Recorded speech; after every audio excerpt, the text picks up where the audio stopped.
espectador, pero nosotros creemos que tratar la historia militar y la historia de la Primera Guerra Mundial, por ejemplo, puesto que estamos celebrando, o por lo menos recordando, el primer centenario, la historia militar es tan importante como hacer otro acto o más, como cualquier otro acto en relación con la batalla del Batán. Esto forma parte, evidentemente, este acto del ciclo preparado para conmemorar la batalla del Batán.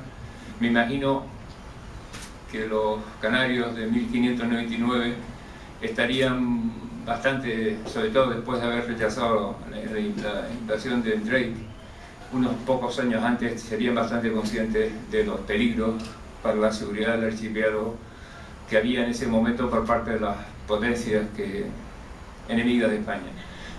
Quizá en 1914 la situación había cambiado, de nuevo, como a lo largo del siglo XX, parecía que estábamos en la retaguardia de la retaguardia, que los problemas de la seguridad y la defensa de la nación nos quedaban muy lejos, particularmente en la Guerra Fría, que es la época que muchos de nosotros hemos conocido.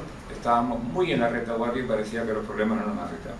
Sin embargo, Canarias, la historia militar y la situación de Canarias durante la Primera Guerra Mundial, creemos que sigue siendo poco conocida.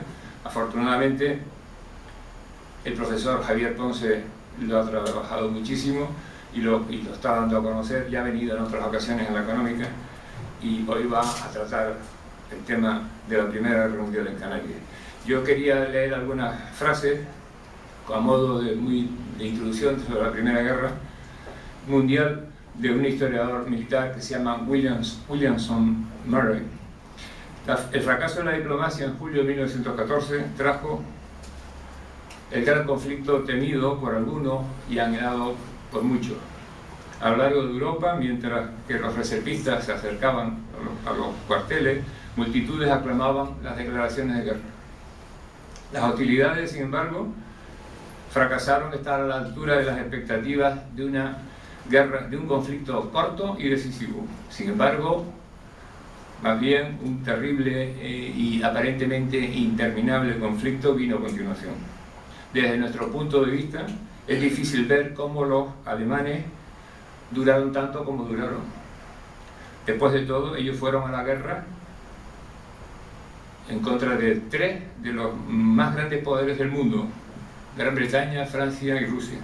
Una coalición apoyada por los Estados Unidos, un poder que los esfuerzos alemanes consiguieron finalmente ponerlo dentro de sus enemigos. Y eso lo consiguieron en 1910, y lo consiguieron poner a Estados Unidos dentro de las potencias beligerantes, y en 1918 finalmente consiguieron los alemanes una victoria total en el este. Y en algún momento pareció que iban a conseguirlo en el oeste. Sin embargo, al final, a pesar de sus habilidades tácticas y operacionales, no pudieron sobrepasar su fundamentalmente equivocada estrategia y el peso de una coalición inmensa en contra de ellos. En 1914, los ejércitos europeos confrontaron una revolución tecnológica en el campo de batalla. Las armas desarrolladas durante las décadas previas proporcionaban un poder de fuego en una medida sin precedentes y presentaba importantísimos problemas a las organizaciones militares occidentales. Voy a dejarlo aquí, aunque hay otras partes interesantes de lo que dice este historiador, pero es un ejemplo de lo que significó la Primera Guerra Mundial, un momento en el cual los armamentos desarrollados, como dice el historiador, eran inmensos, y las capacidades y el pensamiento y la doctrina operacional y táctica no estuvo a la altura, como luego se demostró a lo largo de la guerra. Y para hablarnos de Canarias, donde la carnicería no ocurrió, está el profesor Javier Ponce, profesor titular de Historia Contemporánea de la Universidad de Las Palmas.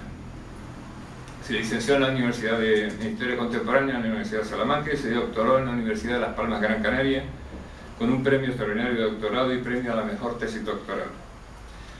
Estudió estudios europeos en la Universidad de Lovaina y desde 1993 ha impartido docencia en Historia Contemporánea Universal, Historia de las Relaciones Internacionales de los siglos XIX y XX, Historia de la Política Exterior Española en los siglos XIX y XX, además de numerosos cursos de doctorado.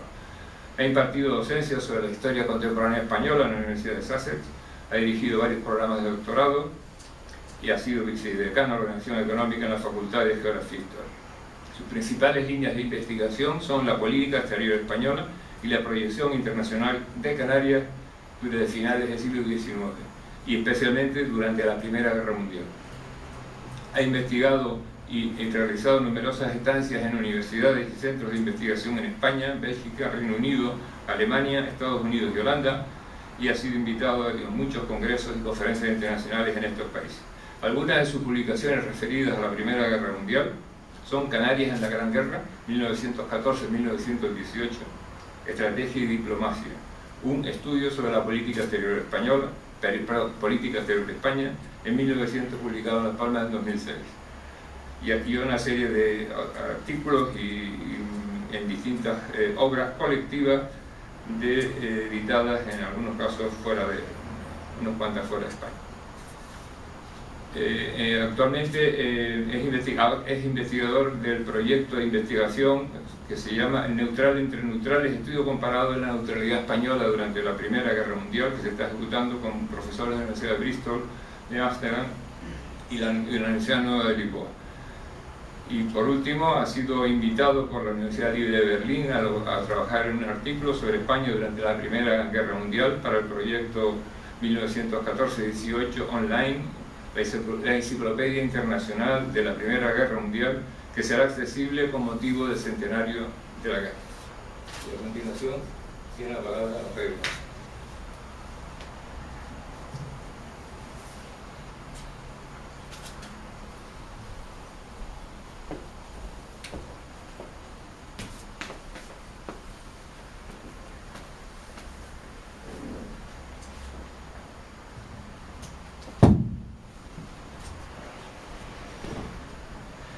Buenas tardes. Bueno, antes que nada quiero dar las gracias a la Real Sociedad Económica de Amigos del País de Gran Canaria, a su director por invitarme a estar aquí y hablarles de un tema que para mí pues es un tema especialmente interesante. Cuando a uno le invitan a hablar sobre cuestiones en las que lleva trabajando muchos años, pues lo agradece. Hay un peligro que tiene esto. Algunos de los amigos que tienen la amabilidad de acompañarme y que me han oído hablar de estos temas, pues ya lo han sufrido. Y es que cuando uno se apasiona con algo, le suele dedicar demasiado tiempo. Este año se pueden imaginar ustedes que es un año pues de muchos compromisos con motivo del centenario de la guerra, y la última vez que me invitaron en La Laguna, lo cual yo agradezco porque siempre es necesario esa hermandad interinsular, pues la última vez estuve 1 hora y media, casi 2 horas, y fue realmente excesivo. Les pedí disculpas. Yo he aprendido de aquella lección. Esta conferencia fue hace escasamente 1 mes y medio, así que les prometo que voy a hacer una breve. Bueno, me pidieron hablar algo sobre la defensa y la seguridad, claro. Y la defensa y la seguridad de Canarias va a estar muy comprometida en un contexto internacional tan relevante como fue el de la Gran Guerra, y con la significación estratégica que ustedes se pueden imaginar tenía Canarias en el entramado atlántico oriental. Esto lo vamos a ir viendo todas estas cuestiones. Yo le he puesto a esta conferencia el título de Contienda Naval, Defensa y Seguridad en Canarias durante la Gran Guerra. Les traigo aquí un planning sencillo sobre lo que voy a desarrollar. En primer lugar, pues ese perfil internacional de Canarias en la era del imperialismo, o sea, las décadas previas a la Primera Guerra Mundial. ¿Con qué perfil en qué situación llega el archipiélago a la Gran Guerra, a 1914, y por qué en Canarias se va a producir algunos de los algunos episodios relevantes del enfrentamiento naval. O sea, qué interés tenían los aliados, los alemanes, o sea, los británicos y los alemanes, por estar presentes en las islas. Y en esa contienda naval tenemos que hacer una división. Esta división que yo les propongo, la guerra de cruceros en los 2 primeros años, del 14 al 16, y la guerra submarina, es la propia división de la guerra naval durante la Gran Guerra, que va a tener su reflejo en Canarias. Esa primera guerra alemana de cruceros, con un bloqueo aliado en Canarias, que va a ser muy intenso en los primeros momentos de la guerra hasta noviembre del 16, y la guerra submarina, que comienza en noviembre del 16, cuando se produce y está datado el primer hundimiento de un barco por un submarino en Canarias, aquí muy cerca de la isleta. Y finalmente veremos cómo ese episodio, esas operaciones submarinas, va a llevar a una réplica aliada también, y todo esto en aquello que les decía, en un contexto de amenazas para la seguridad y para la defensa de Canarias. Y les plantearé finalmente algunas conclusiones, donde intentaré sintetizar pues algunas ideas de las que fundamentalmente les voy a exponer aquí lo principal. Bueno, dentro de ese perfil internacional de Canarias en 1914, que nos va a permitir entender lo que sucede cuando comience la guerra, tenemos que hablar de 2 elementos fundamentales. Por un lado, la revalorización estratégica, que veremos a qué obedece, y luego una vulnerabilidad defensiva que va muy unida a ese primer elemento. En cuanto a la revalorización estratégica, tengan ustedes en cuenta que en los años 80 se va a imponer la navegación a vapor, y por aquello de la tiranía de la geografía, Canarias está situada en esas rutas que vienen de Sudamérica, del Atlántico Sur, del Cabo también, y por tanto se van a convertir en estaciones carboneras de primer orden. Un valor estratégico que va unido a un valor económico. No es por casualidad que es cuando llegan entonces masivamente los capitales británicos a Canarias, como es bien sabido. Los puertos, el puerto de Las Palmas, que comienza Puerto de la Luz en 1883, el de Santa Cruz de Tenerife, igualmente correspondiéndose con esa implantación ya definitiva, con esa consolidación del vapor. Y por otro lado, a ese valor económico se le une un valor estratégico, y la Royal Navy va a estar desde el comienzo muy presente en Canarias para mantener abiertas, para mantener expeditas esas rutas de la navegación que eran frecuentadas sobre todo por buques británicos, por buques mercantes británicos. Tenemos por tanto el primer elemento. Canarias, se puede argumentar, siempre ha sido un punto estratégico, es cierto, pero ahora asistimos a una clara revalorización de ese tradicional valor estratégico. Y esa revalorización estratégica va a ir unido a este segundo elemento que yo les propongo, que es la vulnerabilidad defensiva, que va a ser también creciente, va a ir a la par que ese mayor valor estratégico. Fíjense que estamos en un contexto, el noroeste africano, que va a ser cada vez más valioso para las potencias europeas. Yo les estoy planteando un marco cronológico que comienza en 1880 aproximadamente, o sea, el que se corresponde con el imperialismo. En ese imperialismo, saben ustedes seguramente que el noroeste de África fue uno de los últimos territorios en repartirse, Marruecos en concreto, porque era un territorio muy codiciado, también porque la organización política del Maxen, del gobierno del sultán de Marruecos, era más fuerte, pudo resistir mejor a los europeos, pero sobre todo porque había intereses encontrados, y entre ellos los de Gran Bretaña, lógicamente. Marruecos era la frontera sur de Gibraltar y era la entrada del Mediterráneo. Bueno, pues en ese espacio estratégico se ubica Canarias. O sea que asistimos a una vulnerabilidad defensiva porque hay más potencias interesadas de entrada en este espacio más cercano a las islas.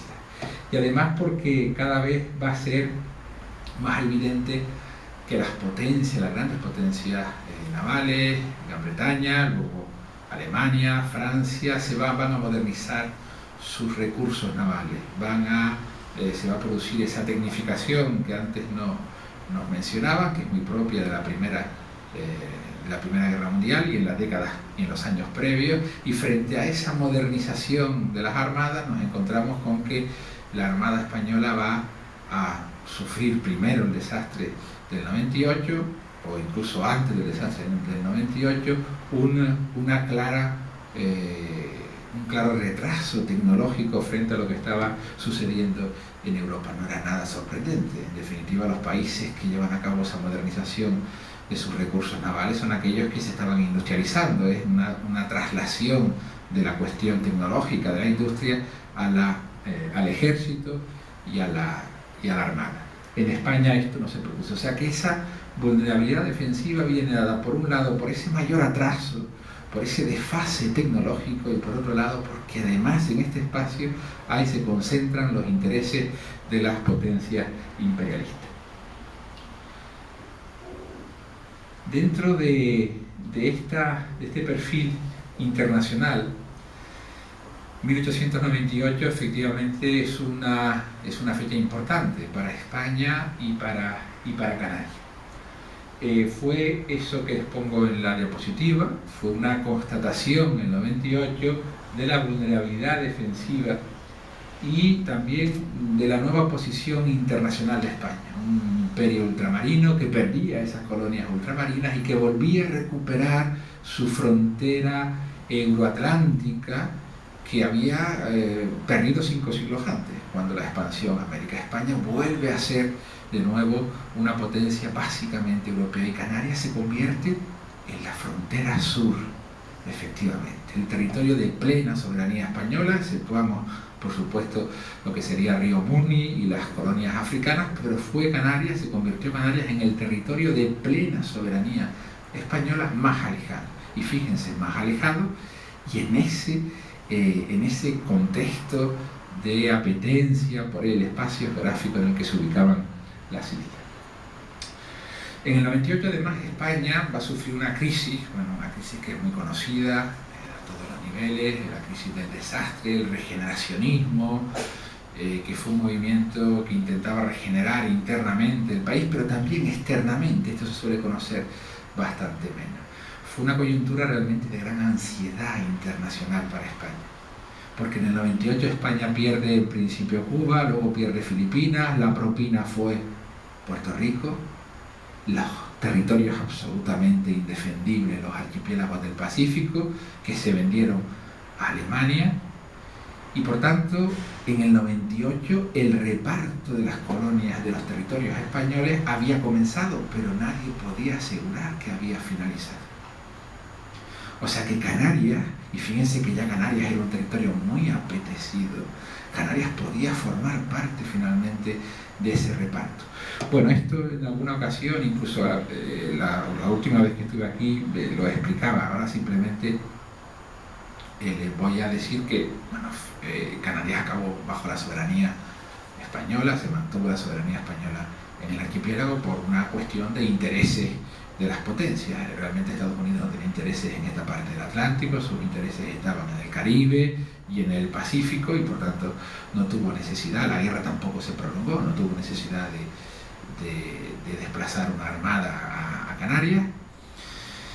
Los británicos lo que querían básicamente era mantener sus intereses hegemónicos, que ya lo eran, o sea, mantener el statu quo, que fue lo que consiguieron, y los franceses, que les preocupaba básicamente que otra potencia que no fuera España no ocupara las islas, porque pondría en peligro sus posesiones en el noroeste africano. Y Alemania, que era otra potencia que reclamaba territorios, pues los encontró en esos archipiélagos de las Carolinas, de las Marianas, de las Palaos, que se le vendieron en esa coyuntura. O sea que al final Canarias acabó siendo parte, efectivamente, se logró cerrar el reparto, la distribución de territorios, pero convertida ya las islas, convertidas en la última frontera, en la frontera sur, con ese siempre carácter indefenso o más vulnerable defensivamente que tiene toda frontera. Bueno, en Canarias, Fíjese cómo el 98 es una llamada de atención importante en la seguridad del archipiélago. Estamos a 20 años, apenas 15 años del comienzo de la Primera Guerra Mundial. En Canarias la hegemonía iba siendo británica y los alemanes van a estar muy presentes en esos años anteriores a la guerra. Esto además, yo cuando explico historia de Canarias suelo decir que es uno de los procesos que realmente, unos procesos contemporáneos que primeramente encontramos en el archipiélago. Cuando explicamos la historia contemporánea de Europa, hablamos de las revoluciones industriales, las revoluciones políticas, las revoluciones liberales, nada de esto lo vemos en Canarias. Pero cuando hablamos del imperialismo, cuando hablamos de la expansión del capitalismo, realmente Canarias se va a integrar de pleno en este movimiento europeo. Y uno de los elementos que define esa expansión imperialista es la rivalidad anglo-alemana. Paul Kennedy, un historiador de la Universidad de Yale, lo estudió hace muchos años. Bien, pues esa rivalidad la vemos perfectamente reflejada en Canarias. Fíjense que estamos en los tiempos de la Weltpolitik.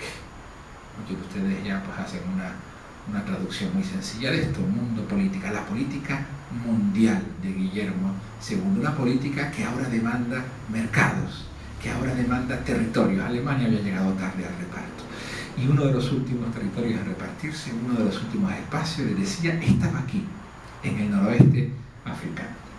Bueno, esa Weltpolitik está muy presente en las islas. Recuerdan ustedes perfectamente nuestro edificio Bormann, ese depósito que fue un depósito de carbón, ese edificio que fue un depósito de carbón que los alemanes obtuvieron en 1904. El único depósito alemán frente a todos los depósitos que eran británicos. No había siquiera depósitos españoles. Todos los depósitos eran británicos. La única excepción fue el depósito de la Bormann en 1904. En Santa Cruz de Tenerife había que esperar a 1913, justo antes de la Primera Guerra Mundial, cuando se establezca un depósito alemán que iba a ser también el único frente a los británicos. En 1906, fíjense que son años, estamos apenas a 7, 8 años del comienzo de la Primera Guerra Mundial. En 1906 se produce la solicitud del amarre del cable alemán, el único cable alemán en el Atlántico Sur, que va a amarrar efectivamente Tenerife y que se va a atender en 1909. O sea que estamos viendo que Canarias efectivamente el valor estratégico para los británicos, por supuesto, que dominaban las islas, pero también para los alemanes que intentaban ganar posiciones en el Atlántico, iba a ser muy importante. Bueno, España finalmente logró, en 1907, España logró una de las cuestiones, una de las garantías que había perseguido desde el 98. Esa España que se siente indefensa en el 98. Les decía, España pierde gran parte de su flota, de sus recursos navales. España descubre que está sola, que está aislada diplomáticamente. Resultado de su política, lo que se llamó el espléndido, no el aislamiento, no espléndido aislamiento como los británicos, sino el aislamiento, el recogimiento en la terminología de la política canovista. Bueno, ese recogimiento para España en el 98 significa el descubrimiento de la soledad internacional, y para garantizar sus posesiones marítimas, especialmente el archipiélago, necesita garantías. ¿Cuándo las obtiene? En 1907. Los acuerdos de Cartagena. ¿En qué consisten? Un intercambio de notas diplomáticas. En la diplomacia, un intercambio de notas diplomáticas es algo, digamos, menos contundente que un acuerdo. Esa fue la fórmula que decidió España. En una España susceptible siempre de ser satelizada por sus grandes socios como Francia o Gran Bretaña, y que decide que esa seguridad que le debían proporcionar sus socios naturales, históricos, que son Francia y Gran Bretaña, debía producirse a través de un intercambio de notas, que es lo que se conoce como los acuerdos de Cartagena. Estaba el monarca británico de crucero en el Mediterráneo, desembarcó en Cartagena y le recibió a Alfonso XIII y se firman en abril de 1907 estos acuerdos. ¿Qué significa? ¿Qué se firma entonces? Se firma lo siguiente: las tres potencias se comprometen a mantener el statu quo, o sea, el orden establecido, y las tres se comprometían a consultarse en caso de que una tercera potencia rompiera el statu quo. No se la menciona la tercera potencia, pero vean ustedes qué potencia podría ser: Alemania. Y fíjense que el acuerdo se firma en 1907, justo después del establecimiento del depósito Bormann en Las Palmas y justo después de la concesión del cable alemán en Tenerife. Yo defendí hace años que ese acuerdo y que la gran parte de la política exterior española hasta la Primera Guerra Mundial va a venir determinada por la situación efectivamente de indefensión del archipiélago. ¿Qué es lo que consigue en 1907 España? La garantía externa. No podía proporcionarle al archipiélago la garantía interna, la garantía propia. Consigue la garantía externa. ¿Quién la proporcionaba? Básicamente Gran Bretaña, cuya flota estaba permanentemente en las islas. Era Gran Bretaña además la principal amenaza potencial para Canarias. O sea que realmente ese acuerdo de 1907, España obtiene esa garantía y esa tranquilidad internacional.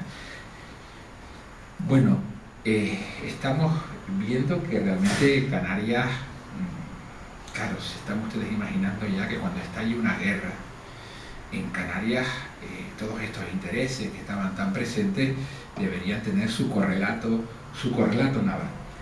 Y en los años previos a la guerra no hacen sino crecer esos intereses extranjeros.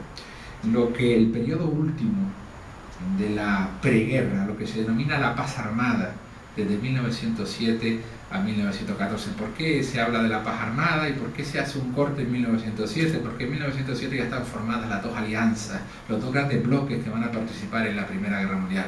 La Triple Alianza, que ya estaba formada con Italia, aunque Italia va a tener un papel distinto, no va a participar en la guerra, y luego la Triple Entente, Francia, Gran Bretaña, Rusia, ya han firmado sus acuerdos. Bien, pues en esos últimos años antes de la guerra, Canarias vuelve a estar muy presente en alguna de las grandes crisis internacionales. Hay una crisis, les decía antes que Marruecos fue el último territorio en repartirse.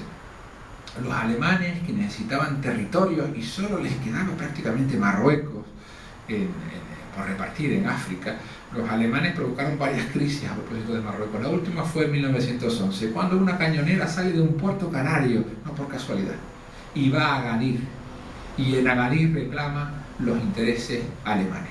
¿Por qué les menciono esta crisis? Bueno, esa crisis se solventó después de un momento de gran tensión internacional. En ese momento Alemania y Francia, Berlín y París tienen que negociar.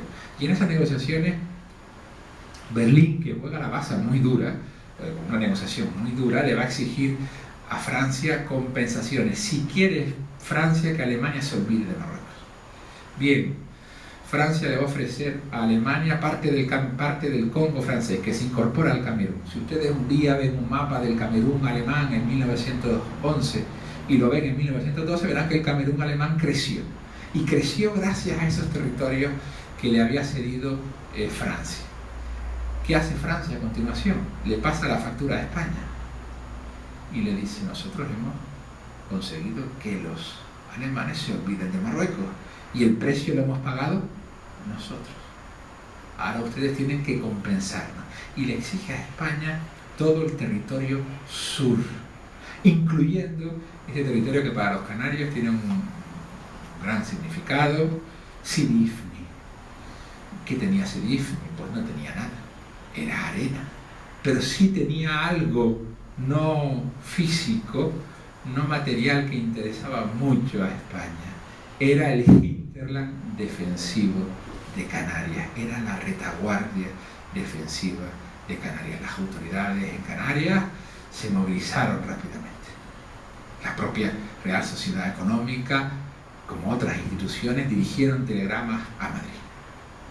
La situación en la que podría quedar Canarias si frente al archipiélago estaba Francia sería realmente de una mucho mayor vulnerabilidad defensiva. Bien, Francia jugó la baza con España una negociación muy dura también. Finalmente, como ustedes saben, Sidi Ifni acabó siendo colonizado por los españoles, ya mucho más tarde. Pero ahora, quien garantizó que este territorio seguiría siendo español fue Gran Bretaña. Gran Bretaña, cuando ya España estaba dispuesta a cederle a Francia Sidi Ifni, Gran Bretaña le recordó a los franceses que Canarias era un territorio de especial interés para Gran Bretaña, aquella colonia sin bandera. Esto que yo siempre suelo decir cuando se plantea el debate de si Canarias fue una colonia sin bandera, es un debate que no tiene mucho recorrido. Canarias fue absolutamente una colonia económica británica, que era lo que perseguían los británicos. Oiga, pero no tuvo la bandera. Jamás hubieran querido los británicos la bandera. Es el modelo propio del imperialismo británico, disfrutar de todos los beneficios económicos. Y disfrutaron de todos los beneficios económicos. Todos los depósitos de carbón, les decían, eran británicos. Ya saben ustedes, los cables, además del alemán, eran fundamentalmente británicos, franceses. El primer cable que conectó Canarias con el exterior fue el cable francés a Dakar. O sea, realmente Canarias estaba en manos de los capitales extranjeros y especialmente británicos, los hoteles, el agua, bueno, el suministro, saben ustedes todo lo que significaron los británicos para Canarias. Bueno, al final el embajador alemán Ratibor, cuando acabó la negociación, dijo algo que yo descubrí en la documentación alemana y que a mí me pareció muy expresivo de lo que había sido esa negociación a propósito de Canarias.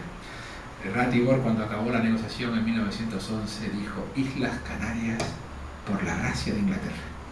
O sea, Islas Canarias que mantienen, en definitiva, su retaguardia defensiva, su plena soberanía española, gracias a la defensa a ultranza que habían hecho los británicos de la posesión española del Sidi Ifni. Bueno, llegamos ya a la Primera Guerra Mundial. Bueno, llegamos a la Primera Guerra Mundial y ven ustedes que Canarias es un territorio muy apetecido, con un grandísimo valor estratégico. Las Palmas es el primer puerto de escala del Atlántico Oriental, puerto de escala al que sirve para el suministro de carbón, para las operaciones de avituallamiento, etc. Una Canarias que era absolutamente dependiente de los capitales extranjeros. Bueno, llegamos a esa fecha de 1914 y es evidente, además de ese valor estratégico, que Canarias es un territorio muy vulnerable defensivamente. Más allá de la garantía que consiguió España en 1907, de Francia y Gran Bretaña, esos acuerdos de Cartagena que les acabo de mencionar, el esfuerzo que se había hecho en la propia defensa era escaso y se había confiado básicamente a la garantía que en el caso de Canarias la proporcionaba la Royal Navy. Bueno, llegamos por aquí les he traído esto para que ustedes vean. Estos son el mapa de los cables. Bueno, este cable que ustedes ven aquí, este cable del trazo grueso, es el cable alemán que desde Emden llegaba a Tenerife, conectaba a Duala, las colonias alemanas en el África Occidental, y de ahí iba a Sudamérica. O sea que era un cable fundamental para todas las comunicaciones, para la navegación, para el comercio alemán con el Atlántico Sur, con el Cabo también, por supuesto.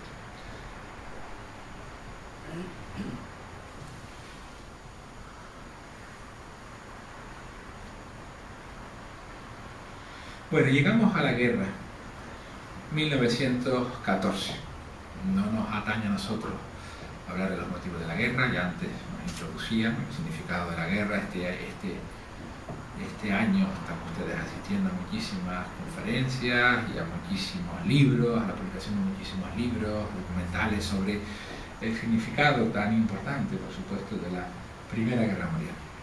Y a Canarias, claro, esto que les he dicho parecía importante, ¿no?, introducirlo. ¿Podía llegar? Ahora les hago la pregunta.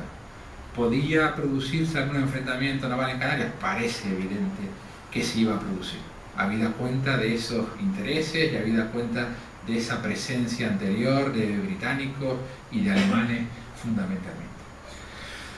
Les decía que en Canarias se va a llegar la primera fase de la guerra naval, que es la llamada guerra de cruceros auxiliares, también llamados corsarios, como los antiguos piratas, que vamos a ver por qué se los llamaba corsarios. Y les quiero explicar los fundamentos económicos y estratégicos de la guerra de cruceros. La Alemania industrializada, la primera potencia industrial de Europa, además de la Weltpolitik, de la política mundial, llevó a cabo una construcción de una gran flota, proyecto que era el de la Flottenbau. Esa gran flota era la segunda flota más importante del mundo, a gran distancia, eso sí, de la británica. Pero claro, si ustedes se sitúan en Alemania, la flota alemana, si quería salir, tendría que pasar por el Mar del Norte, y allí se encontraría a los británicos. Aparte de Jutlandia, realmente en la Primera Guerra Mundial no hubo grandes enfrentamientos navales. Saben ustedes que la flota alemana va a llegar prácticamente intacta al final de la guerra. Se le exigió además la entrega, aquella famosa entrega en Scapa Flow al norte de Escocia, donde los alemanes prefirieron en el último acto de guerra hundir la flota. O sea que realmente los alemanes tenían la segunda flota, pero no podían utilizarla en la guerra naval. Bueno, pues utilizan los corsarios, utilizan los cruceros. ¿Qué eran los cruceros? Los cruceros alemanes que estaban en ese momento de estallar la guerra en el Atlántico. Algunos cruceros que fueron ayudados por los cruceros auxiliares. ¿Qué eran los cruceros auxiliares? Los denominados corsarios. Pues eran buques mercantes, con bandera neutral, camuflados con bandera neutral, que llevaban armamento y que se dedicaron a atacar la navegación. Uno puede pensar, caramba, hablamos de 5 o 6 buques que tenían que actuar lo más rápidamente posible en el mayor y diverso, en la mayor área posible, en diversos puntos de ataque, para crear pánico, para en definitiva hacer aumentar los fletes de la navegación, para dificultar el comercio británico. Estamos hablando, por tanto, de un contexto de guerra económica, de guerra comercial, que es muy propio de la Primera Guerra Mundial. Los dos bandos intentan vencer desalojando, al contrario, del comercio internacional. ¿Y quién venció? Efectivamente, antes nos comentaba el director que efectivamente Alemania se mantuvo en la guerra 4 años, realmente algo extraordinario. Extraordinario más aún si tenemos en cuenta que Alemania en el centro del continente, combatía contra Francia, contra Rusia, contra todos los recursos económicos del Imperio Británico, y que finalmente en 1917 fue necesaria incluso la participación americana de Estados Unidos para desequilibrar la guerra. O sea que realmente la guerra es una guerra económica, y esta guerra naval se inserta dentro de esa guerra económica. Fíjense, en Canarias actuaron 2 de los grandes cruceros, de los corsarios, de estos clásicos que ustedes pueden encontrar en cualquier historia naval de la Primera Guerra Mundial. El Kaiser Wilhelm der Grosse, el Kaiser Guillermo el Grande, que actuó cerca del Hierro, en las aguas canarias, hasta que fue descubierto unos días después. Bueno, un buque británico mercante que llegó a los puertos canarios, delató su presencia, y el High Flyer, un buque británico de la Royal Navy, salió del puerto de Las Palmas y lo hundió en Río de Oro, en el Sáhara, en las aguas del Sáhara. Y un segundo crucero, una segunda fase de la guerra de cruceros, que Alemania pone en marcha en 1916. En 1914 los cruceros que participaron al comienzo de la guerra eran los propios buques, algunos de los buques mercantes que estaban ya en alta mar. En 1916 Alemania ya ha aprendido algunas de las lecciones de la guerra naval y pone en marcha una guerra de cruceros con unos buques más pequeños, pero también con una mayor movilidad, con una mayor capacidad. Y uno de ellos fue el 9, que actuó cerca de Canarias en enero y febrero de 1916.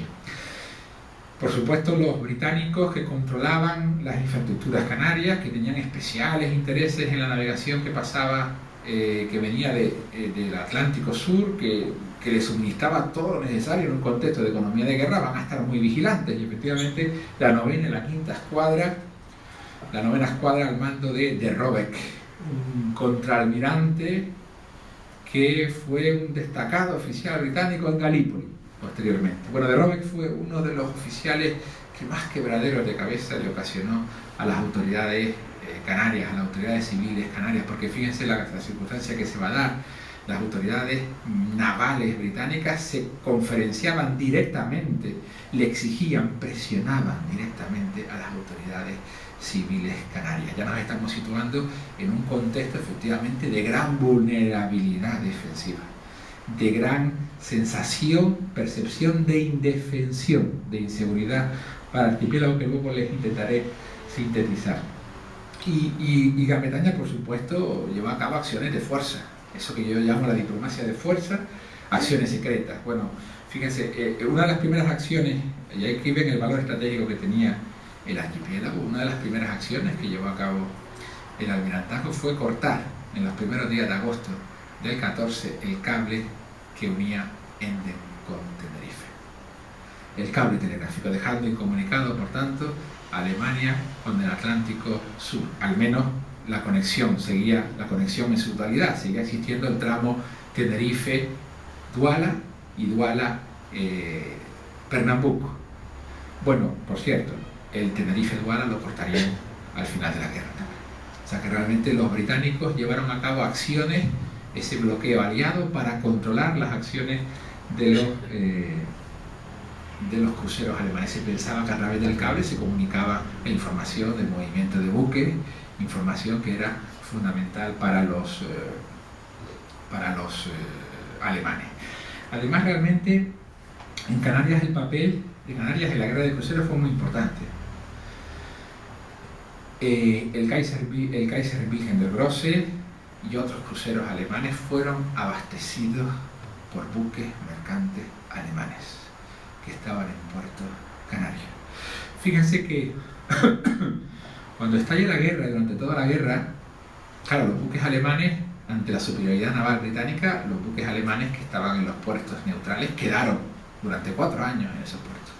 Pero en los primeros días de la guerra, muchos de esos buques salieron y volvieron a los pocos días, sin su carga de carbón.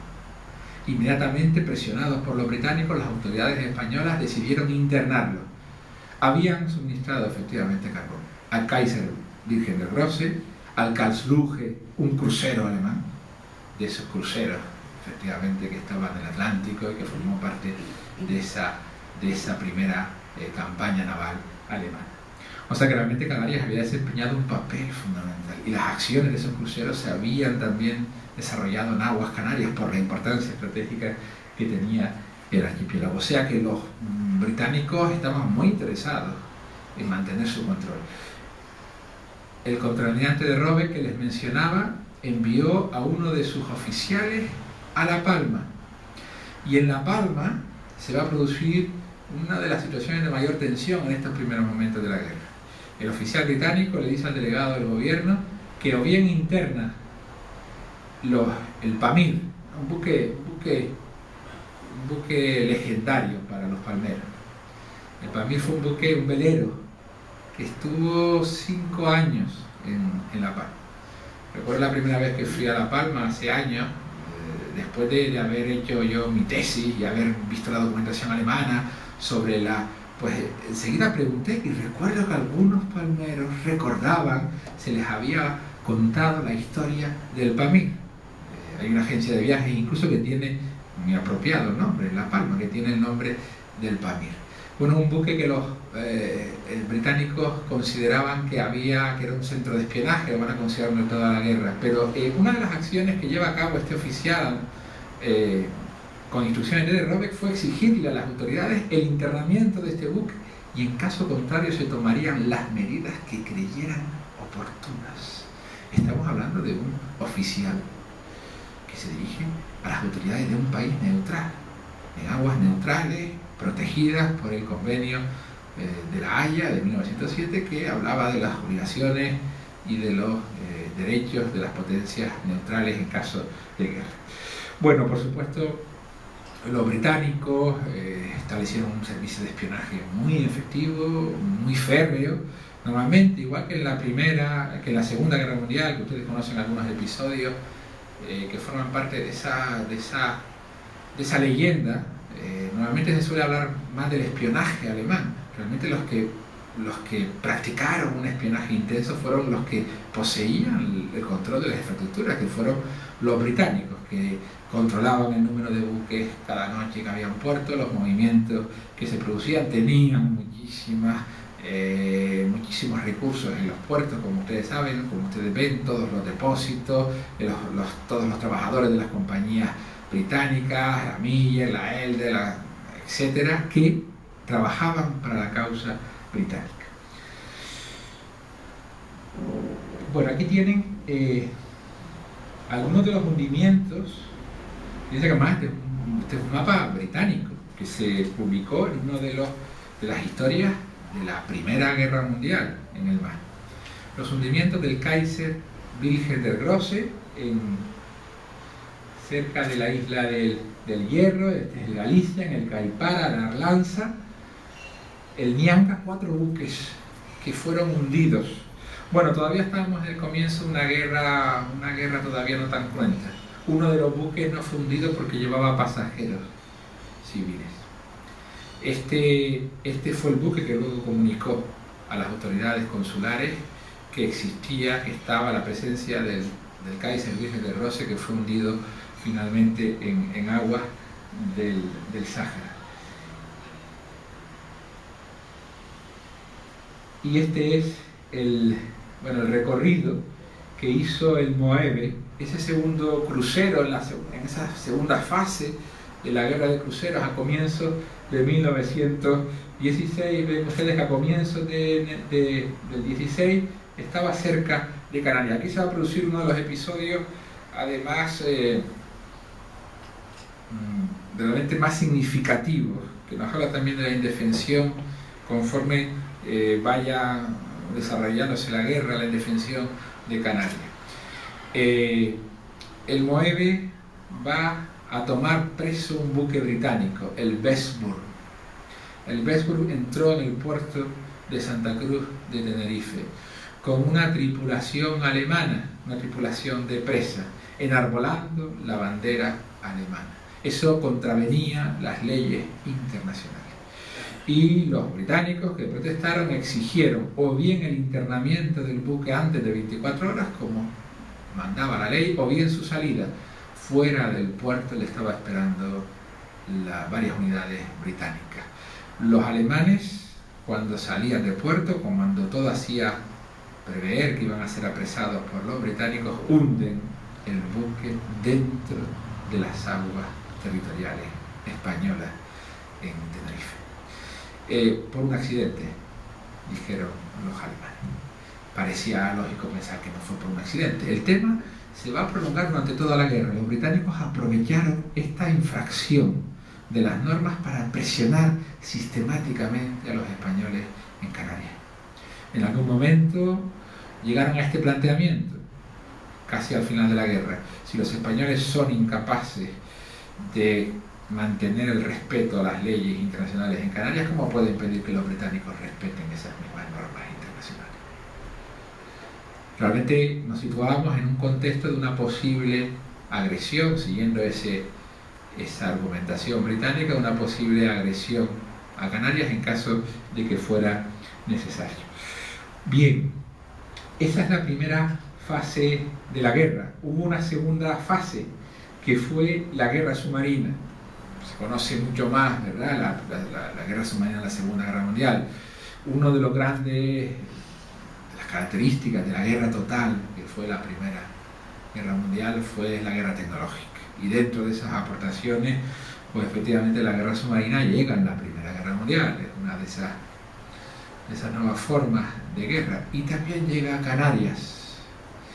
Y los fundamentos de la guerra submarina son bien conocidos. Una potencia como Alemania, sí, que tenía la segunda flota, pero que no la podía utilizar. En definitiva, una potencia que no tiene la hegemonía en superficie, que intenta evitar la hegemonía en superficie de la otra potencia, de Gran Bretaña.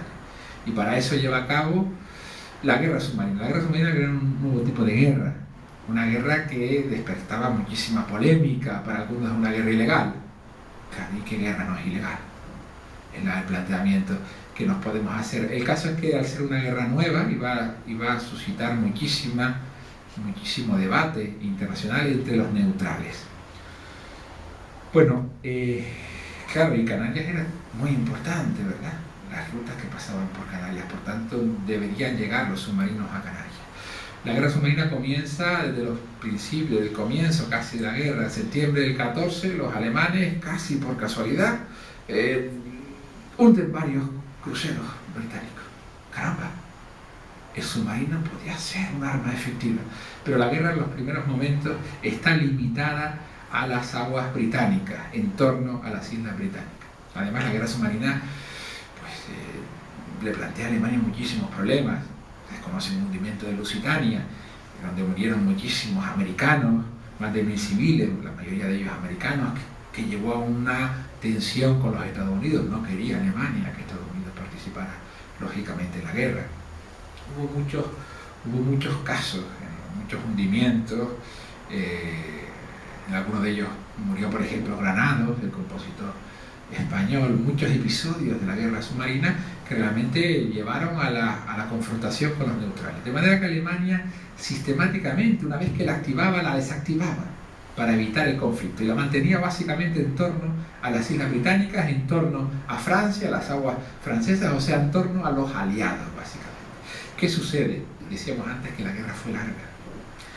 Y la guerra llega al 16, un año especialmente complicado, y al 17, y los alemanes ya deciden, presionados por las autoridades navales, que redactan un famoso informe en el cual aseguran que son capaces, que pueden garantizar la derrota de Gran Bretaña.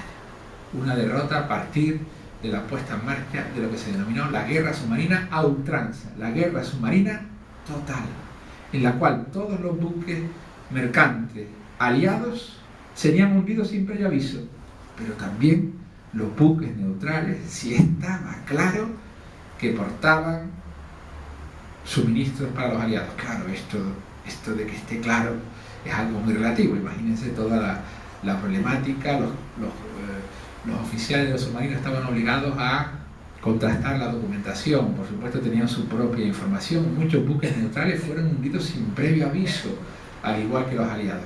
Y si se trataba de una guerra que debía atacar al comercio británico, uno de los mejores puntos para hacerlo debía ser estas aguas, según decíamos antes, la importancia estratégica que tenía el archipiélago.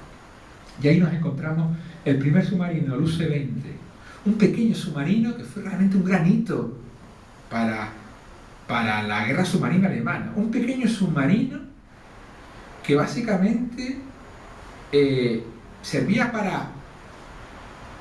para dejar minas, y que sin embargo con un pequeño armamento va a ser capaz de llegar a Canarias unos pocos días, a la costa africana de Marruecos, y de hundir al primer buque, que fue hundido en noviembre a 10 millas de la isleta, que fue, como les decía antes, la barca Emilia. En ese diciembre del 16 también actuaron dos submarinos más potentes, el U-47 y el U-52. Luego les mostraré un mapa donde aparecen esos primeros hundimientos.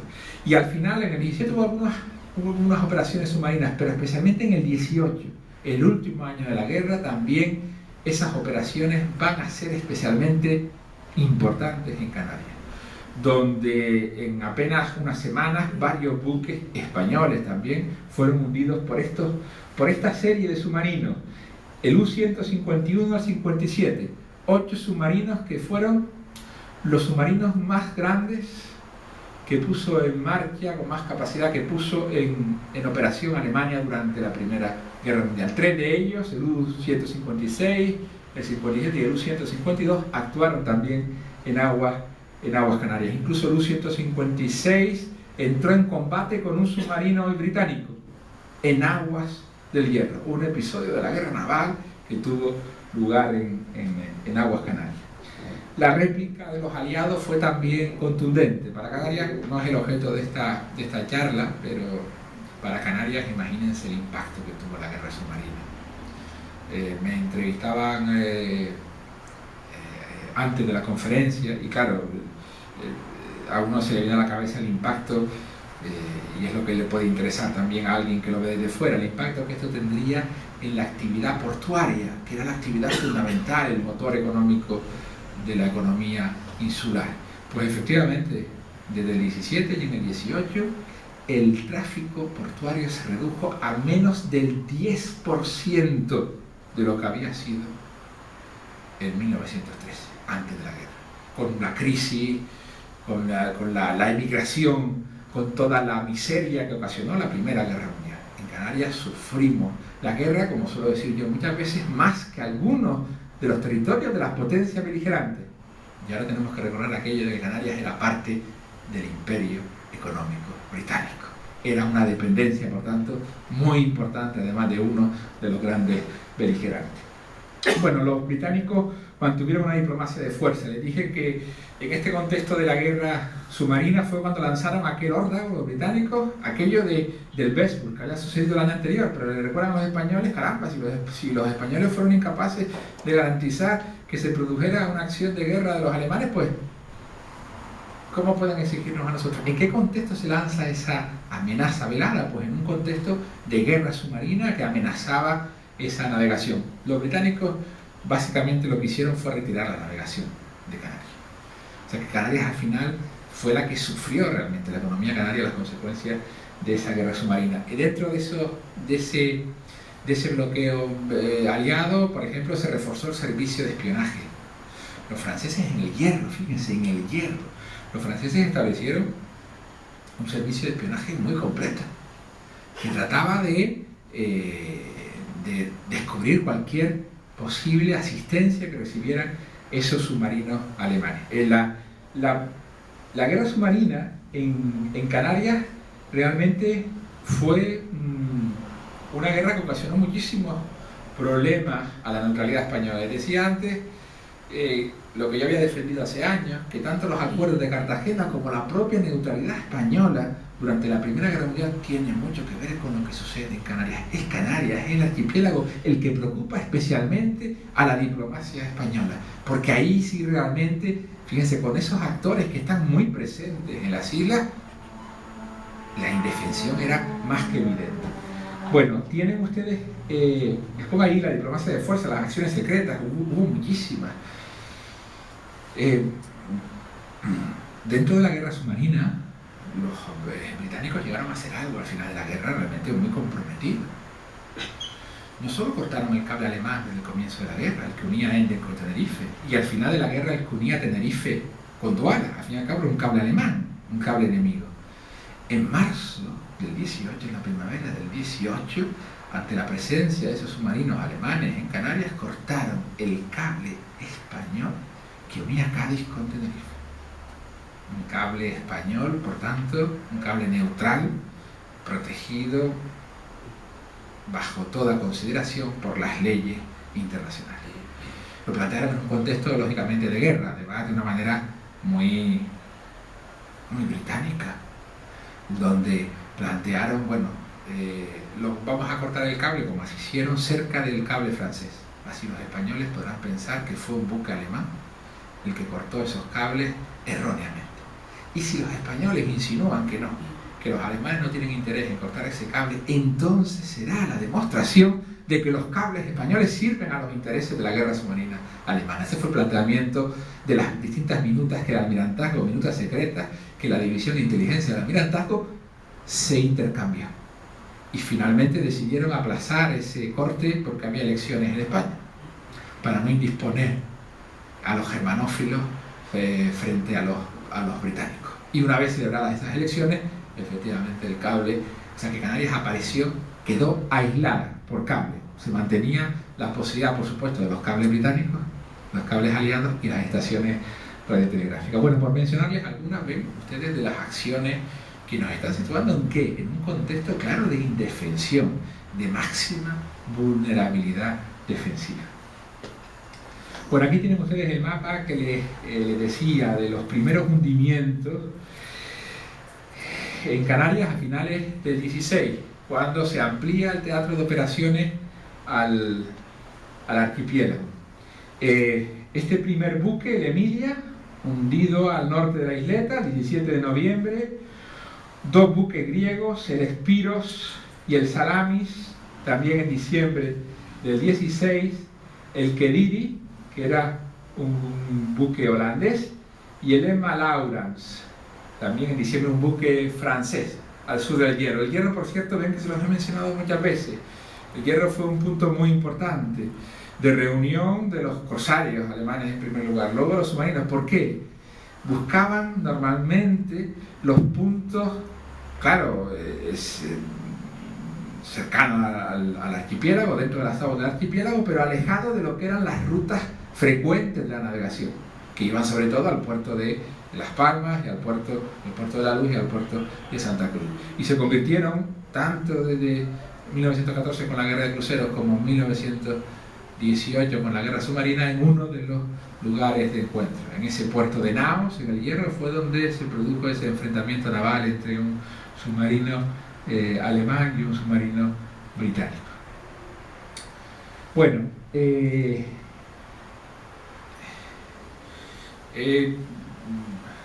moderadamente cumplido mi promesa de no prodigarme al menos no más de una hora, y les quiero plantear algunas conclusiones. Luego lo que ustedes me quieran plantear, pues aprovecho para comentarles algo más y algo que les pueda haber dejado en duda.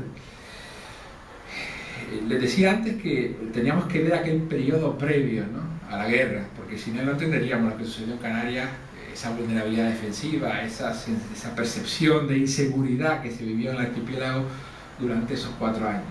Y efectivamente, ese valor estratégico, esa revalorización estratégica hace que el archipiélago, que la proyección internacional de Canarias, realmente, esto que les pongo ahí, obtenga carta de naturaleza en el momento, en la época del imperialismo. Ahora es cuando Canarias no se puede explicar realmente, podemos decir que no se puede entender la historia de Canarias sin atender al impacto de lo externo. Canarias se convierte ya definitivamente en un cruce de camino, donde llegan esos capitales, donde están todos esos intereses, también muy cercanos o muy relacionados con esos cercanos intereses imperialistas, les decía antes, en el noroeste de África. La Primera Guerra Mundial demostró hasta qué punto Canarias era un territorio vulnerable defensivamente, donde se delimitó perfectamente esa vulnerabilidad defensiva como consecuencia de la contienda naval, que en sus 2 fases ven que llegó a Canarias. Hubo muchas violaciones de la neutralidad, les he comentado algunas de esas violaciones de la neutralidad, tanto por británicos que espiaban, por ejemplo, practicaban un espionaje. Recuerdo una minuta del Foreign Office donde se le decía al secretario, a Edward Grey, el secretario del Foreign Office, le decía, bueno, el cónsul nos dice que están espiando en Las Palmas, y claro, que esto va contra la neutralidad. Y bueno, los británicos hacen la vista gorda. Esta fue una violación menor, si ustedes quieren, a la neutralidad, pero hubo, como les dije, acciones de guerra en las aguas canarias que eran claramente contrarias. Ese submarino E-48 británico que atacó al U-156 lo hizo en aguas canarias. Esos cables que cortaron los británicos al final de la guerra lo hicieron contraviniendo las leyes internacionales. Esos submarinos que en Maspalomas, por ejemplo, sacaban su ropa a secar y que pasaban el día corriendo por la playa de Maspalomas, luego el encargado del único depósito, establecimiento que tenía allí de plátano que había en Maspalomas, mandaba el informe a la Guardia Civil, que es que en Maspalomas había estado durante un día un submarino en aguas españolas. O sea que las violaciones de la neutralidad fueron frecuentes y por las 2 partes. Y además, en particular, les decía, las amenazas venían de los británicos, quienes realmente podían ejercer la amenaza potencial sobre el archipiélago, porque eran los que estaban presentes. Y hubo 2 contextos concretos en los que esa amenaza fue evidente. El primero, que les comentaba antes, al comienzo de la guerra, cuando esas autoridades navales, al mando de Robeck, se presentan ante las autoridades civiles del archipiélago y les exigen perentoriamente la toma de medidas que beneficiaban a los intereses británicos, como el internamiento de los buques alemanes que estaban en los puertos canarios.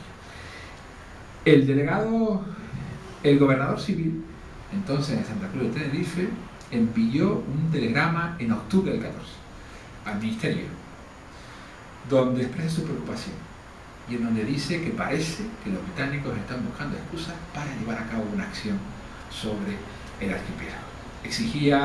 Pedía el gobernador que se le dieran instrucciones claras para proceder en estos casos. Esa amenaza en octubre del 14 fue una amenaza que la tenemos que entender en la lógica de que Gran Bretaña se veía amenazada en un territorio como Canarias, en unas aguas como las Canarias, que estaban bajo su claro control, bajo su hegemonía, y que sin embargo se veía desafiado por esa guerra de cruceros, por ese Kaiser Wilhelm del Grosse, por ejemplo, que actuó en las aguas canarias. Esa posibilidad de intervención en Canarias en el 14 se planteó en un contexto de guerra corta, porque una de las erróneas ideas de la Guerra Mundial es que la guerra, ustedes lo sabrán, iba a ser corta. Todos estaban convencidos de que la Guerra Mundial iba a ser corta. Decían todos en el verano del 14, en casa por Navidades. Claro, y nos planteamos, si todos pensaban eso, alguien se equivocaba, ¿no?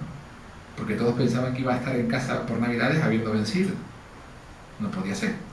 Bueno, la guerra duraría 4 años. Bueno, pues en ese contexto de guerra corta se planteó esa posible intervención en Canarias. La segunda amenaza que aparece recogido en los mentideros diplomáticos, en las cancillerías europeas, es la amenaza de 1918, cuando se rumoreó, y ese rumor circuló y llegó a los alemanes incluso, que los Estados Unidos habían obtenido el placet de los aliados, de los británicos, para intervenir en Canarias. Este fue un rumor que llegó incluso a oídos del embajador español en Berlín. ¿Y cómo tenemos que entender esa vulnerabilidad, esa posible amenaza en 1918? Pues frente a la guerra submarina, que afectaba especialmente a Canarias, los aliados decidieron forzar la situación, o amenazaron con forzar la situación, en un contexto ya de guerra larga. La guerra ya duraba 4 años, en un contexto de guerra ya inclinada hacia los aliados.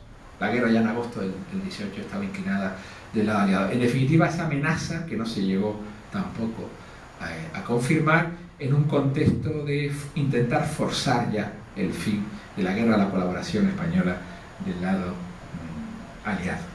Canarias, por tanto, esto lo pongo en relación con lo que les dije antes. La política exterior española se había planteado en 1907, había obtenido aquella garantía exterior, se había replanteado su ubicación en Europa con aquellos acuerdos de Cartagena, y comprobamos, cuando uno accede a la documentación diplomática del Ministerio de Estado, comprobamos que Canarias fue el territorio que más preocupaciones, que más quebraderos de cabeza ocasionó al Ministerio de Estado, entonces Ministerio de Asuntos Exteriores. Que Canarias fue también, esto que les pongo aquí, piedra de toque de la neutralidad española. Yo he periodizado la neutralidad española y la he periodizado a partir de lo que sucede en Canarias. Les pongo un ejemplo muy claro. Fíjense, los españoles no aceptaron las millas, las aguas territoriales, el Tratado de Londres que establecía esas aguas de responsabilidad española al comienzo de la guerra. ¿Y por qué no lo aceptaron? Porque más que un área de derechos, era un área de obligaciones. Y obligaciones para un país como España, que se veía absolutamente desbordado por la llegada y la presencia permanente de unidades navales de los dos bandos. ¿Cuándo lo hace? Pues lo hace en noviembre del 14. Y lo hace por lo que sucede básicamente en Canarias, para intentar establecer unos límites claros a la acción de unos y otros en el archipiélago. Y además fue el archipiélago canario el que más presiones sufrió, el que enfrentó a la diplomacia española a más conflictos, a más reclamaciones diplomáticas. Por supuesto, el Ministerio de Estado, la diplomacia española reclamó por todas esas acciones navales, ese ataque en aguas de Silla del Hierro. En definitiva, Canarias se convirtió, como ven, en un territorio claramente indefenso, claramente vulnerable, que va a suscitar las grandes preocupaciones españolas por la seguridad en el contexto de la Primera Guerra Mundial. Bueno, les doy las gracias por su paciencia y quedo a la espera de alguna duda que me puedan ustedes plantear. Muchas gracias.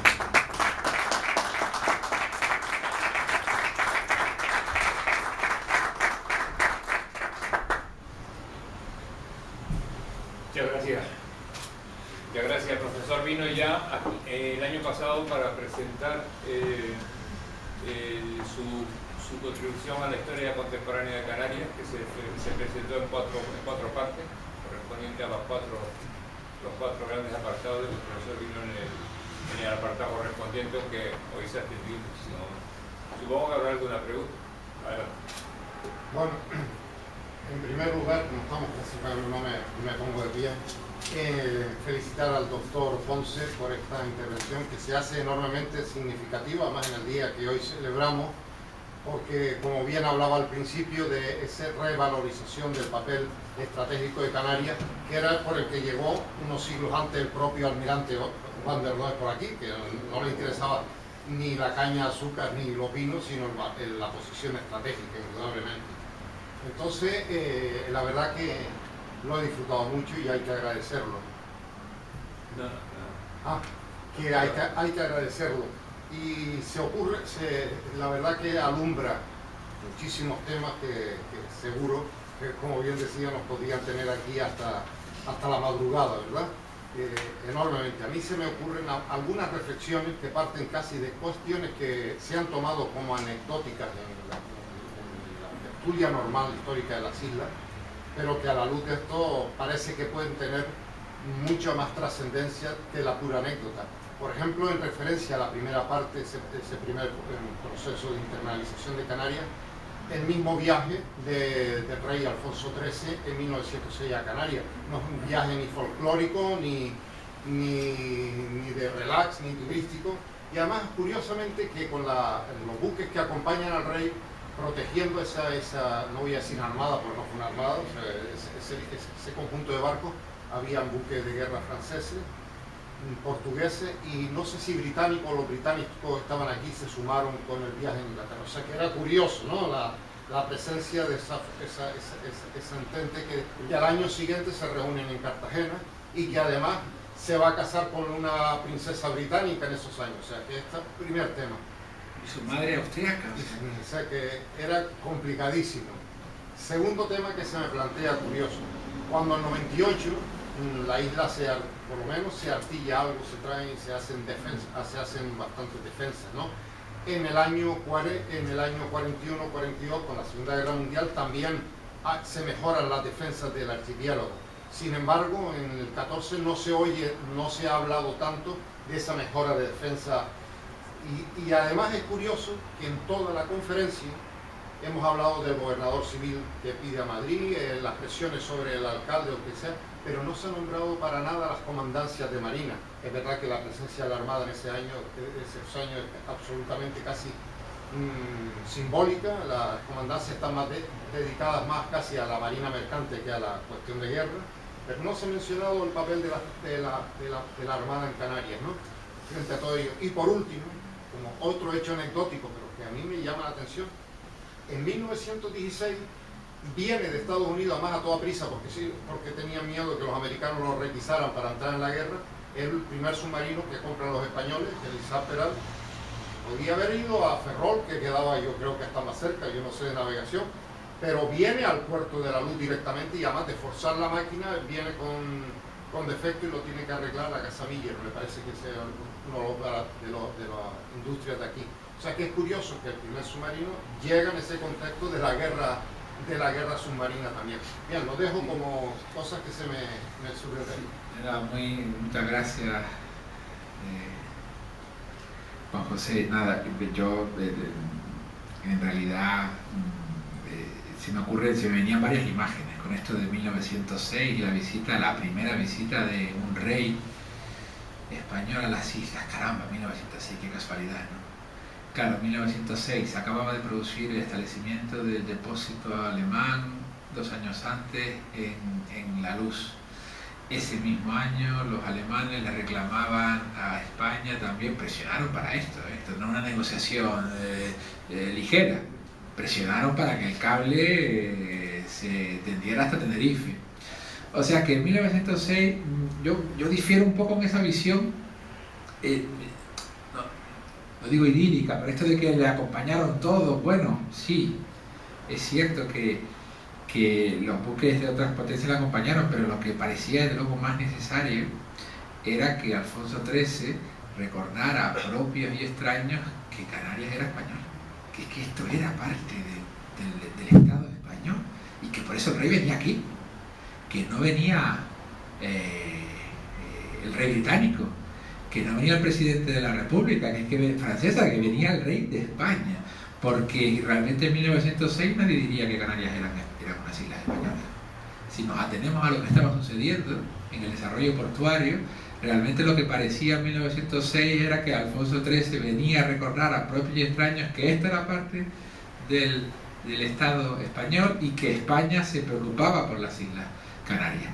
Y una imagen que me venía era cuando uno ve la foto del recibimiento, pues quien le hizo un mayor recibimiento fueron los británicos. En el hotel ustedes conocerán la foto, ahora que tenemos FEDAC, ¿no? Los británicos en Santa Catalina. God save al rey, a Alfonso XIII, en inglés, sí. O sea que realmente los británicos fueron los que celebraron, en definitiva, que venía el rey de España, pero bueno, a consagrar un poco su hegemonía sobre el archipiélago también. Bueno, ellos no se preocupaban, yo les decía antes que los británicos nunca se preocuparon por el control político, no lo deseaban, estaban en la situación ideal, ¿no? Y los británicos, pues un año después, efectivamente, formaron parte de esa garantía externa. ¿Quién podía amenazar al archipiélago canario? La Bretaña. ¿Quién podía, por tanto, garantizar la seguridad del archipiélago canario? La Bretaña. Y eso fue lo que obtuvieron los españoles en 1907.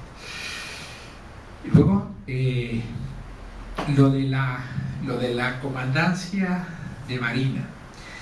Bueno, efectivamente, los submarinos realmente, España no más allá de ese viaje anecdótico, realmente España, los medios navales fueron muy escasos.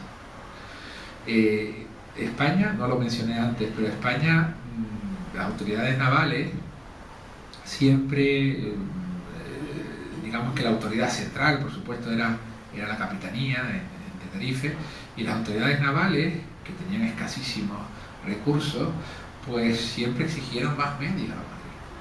¿Qué se consiguió? Pues se consiguió a duras penas que el Haya, que era una vieja cañonera de la Armada, estuviera en puerto, en Las Palmas, alternando Las Palmas con Santa Cruz, cuando no tenía que ir a Cádiz porque se averiaba. O sea que durante muchas semanas, durante muchos días, los puertos canarios no tenían ni siquiera una unidad naval española que estuviera vigilando frente a la presencia muy frecuente, muy numerosa de las unidades, especialmente británicas. Antes no lo mencioné, pero fue tal la presión a la que sometieron los aliados, especialmente los franceses, que si no estuvieron presentes, sí fueron muy activos diplomáticamente. El vicecónsul en Las Palmas, que fue, digamos, un elemento muy revoltoso, según lo definían las autoridades españolas, y que estaba permanentemente denunciando episodios de espionaje. Hasta tal punto fue que la Armada decidió enviar un contraalmirante a Canarias para hacer un informe extensísimo, un informe que tiene 20 páginas, pero aquello se mecanografiaba en la época, un espacio donde se nos daba cuenta pormenorizadamente de todas las acciones que habían llevado a cabo las autoridades navales de Marina. Y realmente el informe fue demoledor, el informe de la primavera del 17. Y este contraalmirante viene enviado desde Madrid exclusivamente a estudiar la situación de los medios navales en Canarias y cómo estaban trabajando para el mantenimiento de la neutralidad con sus escasas posibilidades. ¿Y a qué conclusión llega? Pues llega a la conclusión de que los españoles utilizaban todos los recursos que les eran posibles de la mejor manera. Muchas veces se ha dicho que en Canarias se producía suministro. Saben ustedes además que hay toda una leyenda en la Segunda Guerra Mundial que ustedes conocen muy bien y que ya todo el mundo le da el carácter de realidad y de verdad. Y yo me atrevería a decir que es una verdad muy, muy dudosa. Y es más, el mejor conocedor de este tema, que es Juan José Díaz Benítez, en varias ocasiones lo hemos hablado. Él ha trabajado en la documentación alemana de la Segunda Guerra Mundial, como yo trabajé en la de la primera. Y realmente yo en la primera no encontré ninguna prueba de suministros clara, de suministros de los españoles a los submarinos alemanes. Por ejemplo, ese ataque del submarino inglés al alemán en la isla del Hierro fue porque el servicio de inteligencia interceptó un radiotelegrama que decía que un velero español iba a suministrar wolframio tungsteno, que decían los británicos, que era un elemento muy importante para la industria, al submarino alemán, para llevarlo a Alemania. Pero no fue un suministro hecho de aguas, desde Canarias, para el mantenimiento de la actividad submarina. Esa es el único dato que podemos mencionar. Todas las denuncias de que desde Canarias se suministraba pues lo que necesitaban los submarinos, información o suministros, alimentos, las vituallas para su actividad normal realmente, o el combustible realmente nunca fueron probados. Y hay un informe, un precioso informe que el vicecónsul británico en La Palma le envía al Foreign Office. Claro, ese informe no estaba dentro de los intereses británicos. El vicecónsul británico en La Palma le dice al Foreign Office, pero vamos a ver cómo estaban presionando a las autoridades británicas permanentemente, a las españolas. Y dice el vicecónsul británico, pero ¿cómo van a...? Dice, ¿pero qué van a encontrar los submarinos alemanes en La Palma? Dice, ¿qué tiene La Palma? ¿Qué información puede dar La Palma? ¿Qué medios de comunicación tenemos aquí? Bueno, muy limitados. ¿Qué suministros podemos hacer? Y decía una verdad que era evidente, los submarinos se suministran de los buques que hunden. ¿A qué obedece esa permanente denuncia? Esa permanente presión, pues obedece a eso, a un intento de mantener en alerta la vigilancia permanente de las autoridades españolas. Pero no hubo ninguna denuncia que fuera confirmada. El contraalmirante Buigas, que fue el contraalmirante que hizo su informe en la primavera del 17, cuando se desplaza a Canarias, incluso estudia algunos episodios que el diario Ecos, que ustedes recuerdan, el diario Ecos había pregonado esos días, por supuesto, la prensa canaria subvencionada por los aliados, fundamentalmente.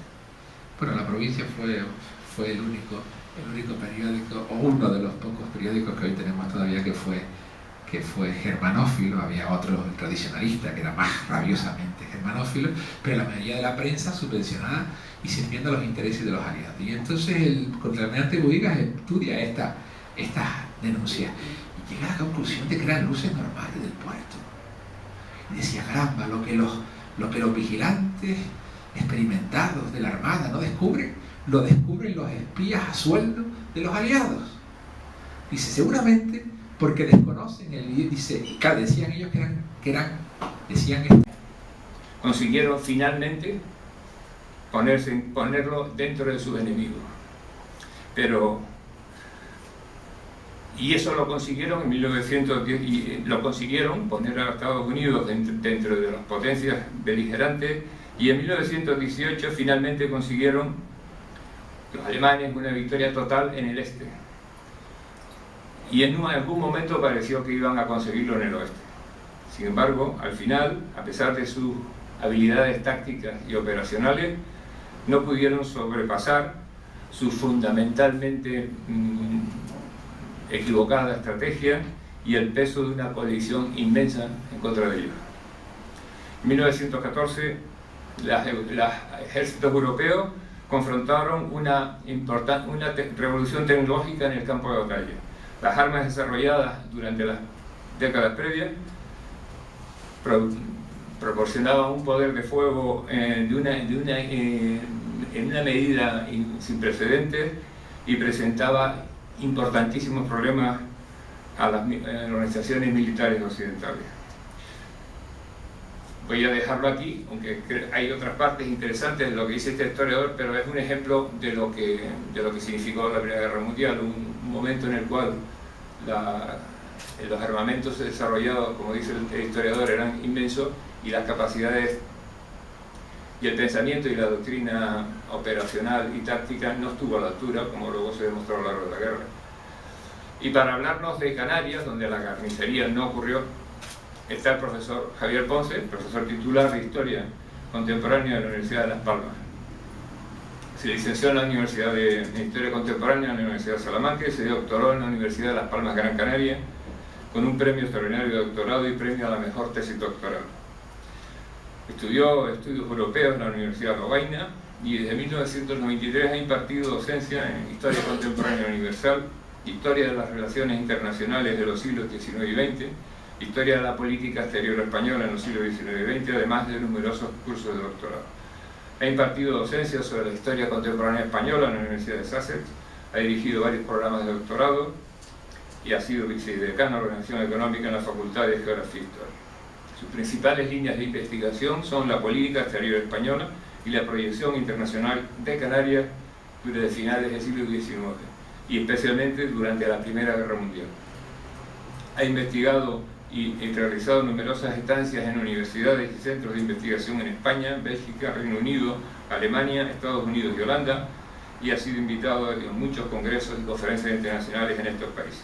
Algunas de sus publicaciones referidas a la Primera Guerra Mundial son Canarias en la Gran Guerra, 1914-1918, Estrategia y Diplomacia, un estudio sobre la política exterior española, política exterior de España, en 1900, publicado en Las Palmas en 2006. Y aquí una serie de artículos en distintas obras colectivas editadas en algunos casos unos cuantas fuera de España. Actualmente es investigador del proyecto de investigación que se llama Neutral entre neutrales, estudio comparado de la neutralidad española durante la Primera Guerra Mundial, que se está ejecutando con profesores de la Universidad de Bristol, de Ámsterdam y la Universidad Nueva de Lisboa. Y por último, ha sido invitado por la Universidad Libre de Berlín a trabajar en un artículo sobre España durante la Primera Guerra Mundial para el proyecto 1914-18 online, la Enciclopedia Internacional de la Primera Guerra Mundial, que será accesible con motivo del centenario de la guerra. Y a continuación, tiene la palabra Pedro.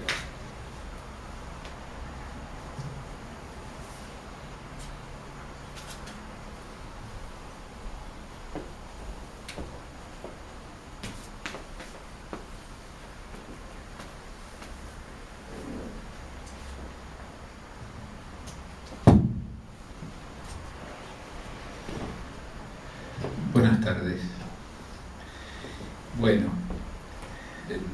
antes que nada quiero dar las gracias a la Real Sociedad Económica de Amigos del País de Gran Canaria, a su director por invitarme a estar aquí y hablarles de un tema que para mí pues es un tema especialmente interesante.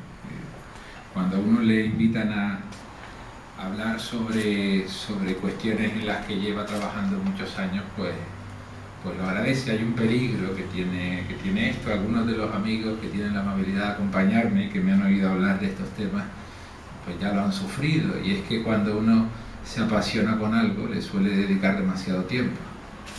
Este año se pueden imaginar ustedes que es un año pues de muchos compromisos con motivo del centenario de la guerra, y la última vez que me invitaron en La Laguna, por lo cual yo agradezco porque siempre es necesario esa hermandad interinsular, pues la última vez estuve 1 hora y media, casi 2 horas, y fue realmente excesivo. Les pedí disculpas. Yo he aprendido de aquella lección. Esta conferencia fue hace escasamente 1 mes y medio, así que les prometo que voy a hacer más breve. Bueno, me pidieron hablar algo sobre la defensa y la seguridad, claro. Y la defensa y la seguridad de Canarias va a estar muy comprometida en un contexto internacional tan relevante como fue el de la Gran Guerra, y con la significación estratégica que ustedes se pueden imaginar tenía Canarias en el entramado atlántico oriental. Esto lo vamos a ir viendo, todas estas cuestiones. Yo le he puesto a esta conferencia el título de Contienda Naval, Defensa y Seguridad en Canarias durante la Gran Guerra. Les traigo aquí un planning sencillo sobre lo que voy a desarrollar. En primer lugar, pues ese perfil internacional de Canarias en la era del imperialismo, o sea, las décadas previas a la Primera Guerra Mundial. ¿Con qué perfil, en qué situación llega el archipiélago a la Gran Guerra, a 1914, y por qué en Canarias se va a producir algunos de los algunos episodios relevantes del enfrentamiento naval? O sea, qué interés tenían los aliados, los alemanes, o sea, los británicos y los alemanes, por estar presentes en las islas. Y en esa contienda naval tenemos que hacer una división.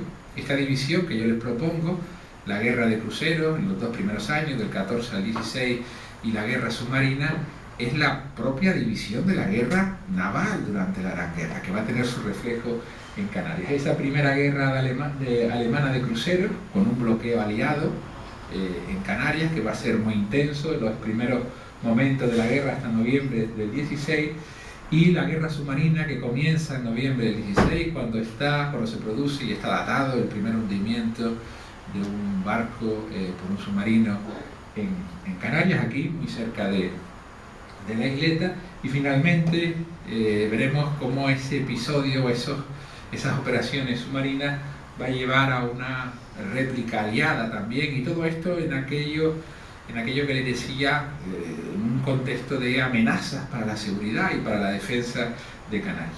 Y les plantearé finalmente algunas conclusiones, donde intentaré sintetizar pues algunas ideas de las que fundamentalmente les voy a exponer aquí lo principal.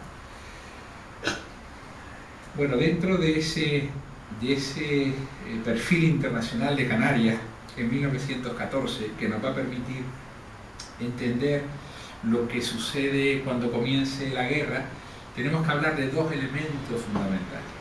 Por un lado, la revalorización estratégica, que veremos a qué obedece. Un espectador, pero nosotros creemos que tratar la historia militar y la historia de la Primera Guerra Mundial, por ejemplo, puesto que estamos celebrando, o por lo menos recordando, el primer centenario, la historia militar es tan importante como hacer otro acto o más, como cualquier otro acto en relación con la batalla del Batán. Esto forma parte, evidentemente, este acto del ciclo preparado para conmemorar la batalla del Batán. Me imagino que los canarios de 1599 estarían bastante, sobre todo después de haber rechazado la invasión de Drake, unos pocos años antes, serían bastante conscientes de los peligros para la seguridad del archipiélago que había en ese momento por parte de las potencias enemigas de España. Quizá en 1914 la situación había cambiado, de nuevo, como a lo largo del siglo XX, parecía que estábamos en la retaguardia de la retaguardia, que los problemas de la seguridad y la defensa de la nación nos quedaban muy lejos, particularmente en la Guerra Fría, que es la época que muchos de nosotros hemos conocido. Estábamos muy en la retaguardia y parecía que los problemas no nos afectaban. Sin embargo, Canarias, la historia militar y la situación de Canarias durante la Primera Guerra Mundial, creemos que sigue siendo poco conocida. Afortunadamente, el profesor Javier Ponce lo ha trabajado muchísimo y lo está dando a conocer. Ya ha venido en otras ocasiones en la económica y hoy va a tratar el tema de la Primera Guerra Mundial en Canarias. Yo quería leer algunas frases a modo de introducción sobre la Primera Guerra Mundial de un historiador militar que se llama Williamson Murray. El fracaso de la diplomacia en julio de 1914 trajo el gran conflicto temido por algunos y anhelado por muchos. A lo largo de Europa, mientras que los reservistas se acercaban a los cuarteles, multitudes aclamaban las declaraciones de guerra. Las hostilidades, sin embargo, fracasaron de estar a la altura de las expectativas de una guerra, de un conflicto corto y decisivo. Sin embargo, más bien un terrible y aparentemente interminable conflicto vino a continuación.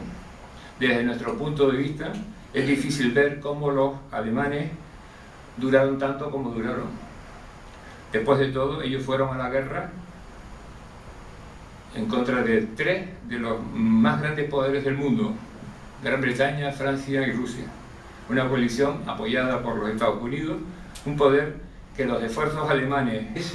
Y luego una vulnerabilidad defensiva que va muy unida a ese primer elemento. En cuanto a la revalorización estratégica, tengan ustedes en cuenta que en los años 80 se va a imponer la navegación a vapor, y por aquello de la tiranía de la geografía, Canarias está situada en esas rutas que vienen de Sudamérica, del Atlántico Sur, del Cabo también, y por tanto se van a convertir en estaciones carboneras de primer orden. Un valor estratégico que va unido a un valor económico. No es por casualidad que es cuando llegan entonces masivamente los capitales británicos a Canarias, como es bien sabido, los puertos, el puerto de Las Palmas, que comienza Puerto de la Luz en 1883, el de Santa Cruz de Tenerife, igualmente correspondiéndose con esa implantación ya definitiva, con esa consolidación del vapor. Y por otro lado, a ese valor económico se le une un valor estratégico, y la Royal Navy va a estar desde el comienzo muy presente en Canarias para mantener abiertas, para mantener expeditas esas rutas de la navegación que eran frecuentadas sobre todo por buques británicos, por buques mercantes británicos. Tenemos por tanto el primer elemento. Canarias, se puede argumentar, siempre ha sido un punto estratégico, es cierto, pero ahora asistimos a una clara revalorización de ese tradicional valor estratégico. Y esa revalorización estratégica va a ir unido a este segundo elemento que yo les propongo, que es la vulnerabilidad defensiva, que va a ser también creciente, va a ir a la par que ese mayor valor estratégico. Fíjense que estamos en un contexto, el noroeste africano, que va a ser cada vez más valioso para las potencias europeas. Yo les estoy planteando un marco cronológico que comienza en 1880 aproximadamente, o sea, el que se corresponde con el imperialismo. En ese imperialismo, saben ustedes seguramente que el noroeste de África fue uno de los últimos territorios en repartirse, Marruecos en concreto, porque era un territorio muy codiciado, también porque la organización política del Maxen, del gobierno del sultán de Marruecos, era más fuerte, pudo resistir mejor a los europeos, pero sobre todo porque había intereses encontrados, y entre ellos los de Gran Bretaña, lógicamente. Marruecos era la frontera sur de Gibraltar y era la entrada del Mediterráneo. Bueno, pues en ese espacio estratégico se ubica Canarias. O sea que asistimos a una vulnerabilidad defensiva porque hay más potencias interesadas de entrada en este espacio más cercano a las islas. Y